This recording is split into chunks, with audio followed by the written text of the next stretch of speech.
The Unmarked Road. Tom had driven the same route to his cabin in the woods for years. It was his getaway, his refuge from the chaos of life in the city. The secluded cabin sat at the edge of a vast forest, far from cell towers, neighbors, and any sign of modern life. It was the perfect place to unwind, or so he thought. One crisp autumn evening, as Tom drove down the familiar winding road, he noticed something strange.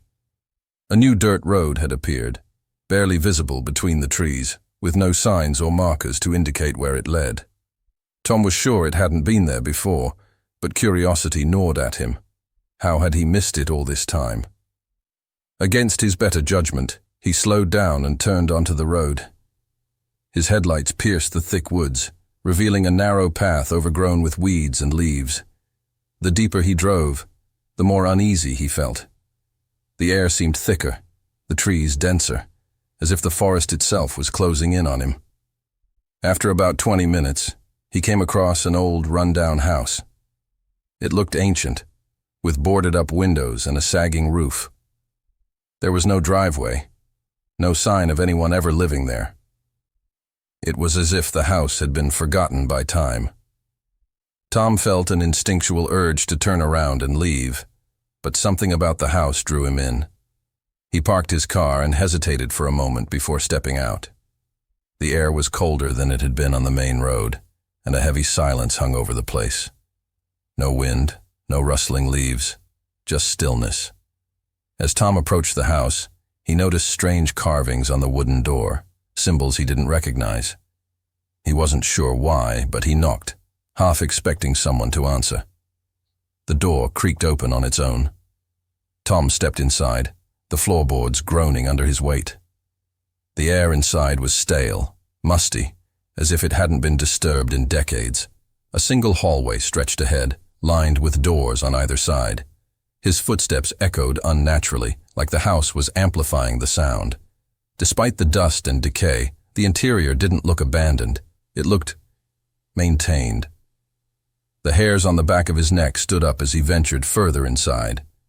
At the end of the hallway, he found a door slightly ajar. Pushing it open, Tom saw a room bathed in pale moonlight. In the center of the room was a table, and on it lay an old, leather-bound journal. It was the only object in the room. Tom picked up the journal, wiping off the dust, and began flipping through its pages. The entries were written in neat, careful handwriting, but as he read, a deep sense of dread washed over him. The journal belonged to someone who had lived in the house, someone who had become obsessed with strange sounds they heard at night. The entries started off innocently enough, knocks, whispers, footsteps, but they soon grew more frantic. "I hear them more clearly now," one entry read. "Voices. They speak to me, but I can't understand their language. They're getting closer. Last night I saw a figure standing at the edge of the woods, watching the house." The last entry sent a chill down Tom's spine. "They are inside now. There's no escaping them. I am not alone, and neither are you if you found this."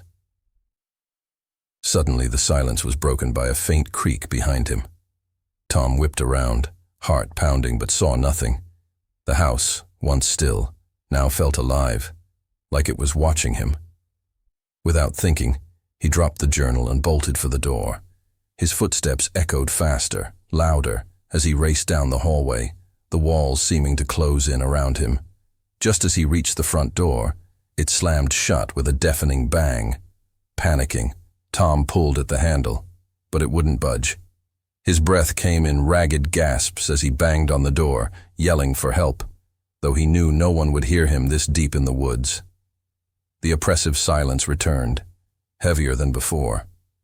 And then, faintly at first, he heard it. Whispers, just like the ones described in the journal. Tom's blood ran cold. The voices seemed to be coming from the walls, surrounding him, getting closer. He could feel their presence. Something was in the house with him. Desperate, he threw himself against the door again and again, until finally, with a sickening crack, the door gave way, and he stumbled outside. He didn't stop running until he reached his car.